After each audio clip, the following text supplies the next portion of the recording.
Mace Windu is known as the man that Darksiders feared. His creation and mastery over Vaapad, the variant of the 7th form of lightsaber combat, made him one of the most fearsome Jedi opponents in the entire Order. Much has been said about the creation and use of the Vaapad form, and how it has the potential to make one nearly invincible against an opponent that wields the dark side. However, there was one Darksider that Mace Windu was unable to fully overcome, and this Darksider was actually one that put fear into the heart of the indomitable Windu. In his lifetime, Mace faced a handful of dark-wielding opponents in both Legends as well as canon, one being his colleague and the co-creator of Vaapad, Jedi Master Sora Bulk, and of course, the ever-notable Darth Sidious, Lord of the Sith. But it was neither of these men that made Windu actually afraid, nor did he actually lose to either of them in an engagement. So my friends, the one Darksider that Mace Windu feared for his life against, and for the lives of others, was his former apprentice and Jedi Council member, Depa Billaba.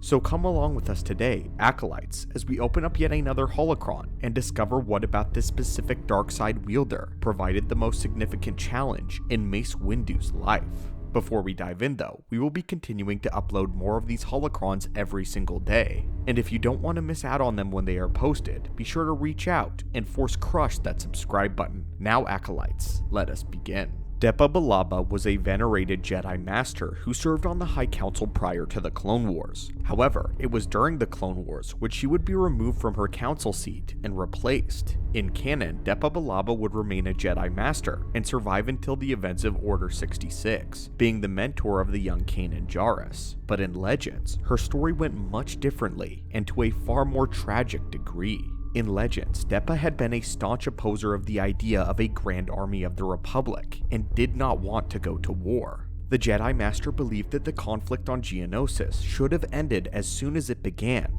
if Mace Windu and the Jedi had actually done their jobs correctly. As it so happened on Geonosis, Billaba's sister had died from an onslaught of droid blaster fire. All of the grief and strife of the coming war broke Billaba's mind as she would retreat to Mace Windu's homeworld of Haran Kal, refusing to take place in the war. But as a result, she would grow completely insane, as she could sense the dark side from all corners of the world, nay, all corners of the galaxy itself, as her mind slowly corroded under the pressure, as Depa came to see it. In order to cripple their enemy, the Jedi would have to decimate and inflict terror on many innocent civilians across the stars and on Separatist-held worlds, as these worlds were ultimately sustaining the Separatist cause, a cause that was threatening to win the war. To win the war, Depa believed that the Jedi would need to cast aside their code. She therefore foresaw the Jedi would inevitably fall as a result of this thin line and this line of thinking, and that while the Republic might win the Clone Wars in the end, the Jedi would ultimately be destroyed, as they would become corroded and changed into something sinister.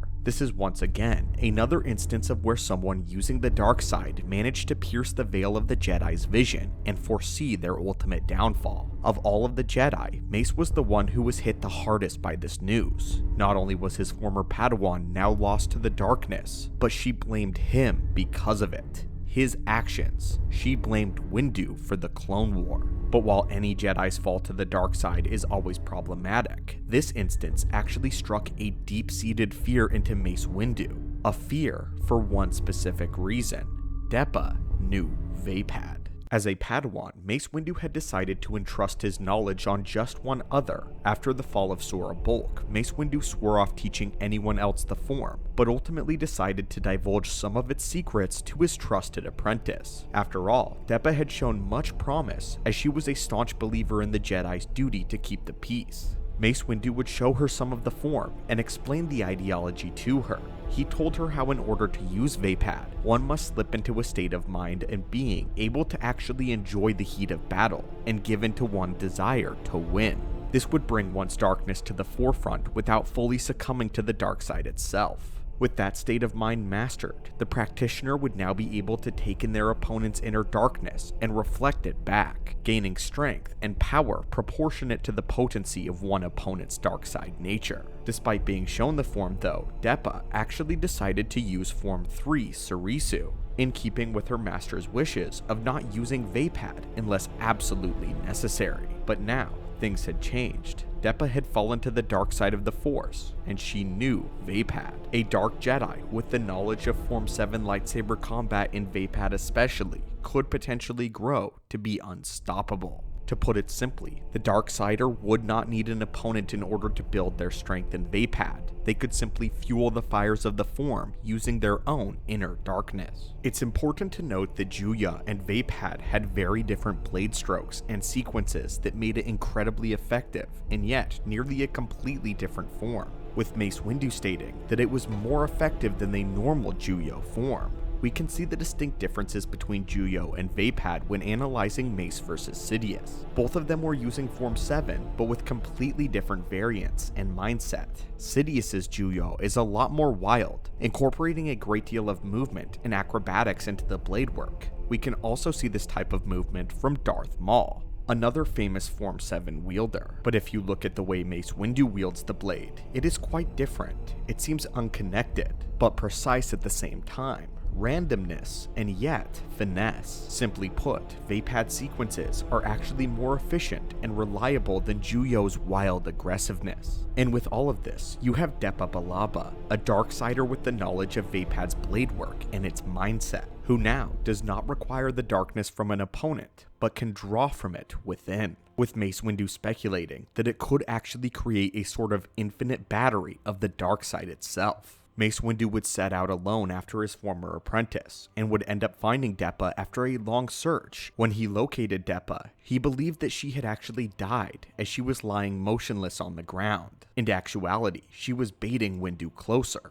leaping up to attack him when he was in range and unaware, screaming wildly with the powers of the dark side as she plunged her saber straight through his stomach. Windu grabbed her arm to make sure she could not slash the lightsaber sideways to kill him, though she shortly pulled it out and proceeded to viciously attack him using Vaapad. Billaba began to feed off of the pain and death of all of the battle around her, which made her more and more powerful. Windu continued his intense duel with his former apprentice, with Depa continuously screaming as she seemed to grow even stronger with every blow. In a moment of pure terror, Mace Windu's own Vaapad wasn't keeping up with how rapidly her strength was growing, and because Depa was feeding off of her battle within him as well, she was close to outmatching and killing Mace Windu. And of course, Mace Windu was heavily wounded, having already sustained a lethal injury. Because of this, not only is Mace Windu weaker than usual, but Depa is gaining power faster than he can reflect it. Mace Windu would have to win this fight another way. Reaching out to her and apologizing to her, Depa finally comes to her senses. And during this brief moment of lucidity, Billaba attempted to kill herself for everything that she had done. But before she could ignite her lightsaber through her temple, Mace Windu's compatriot shot her lightsaber out of her hand with a well-placed blaster shot.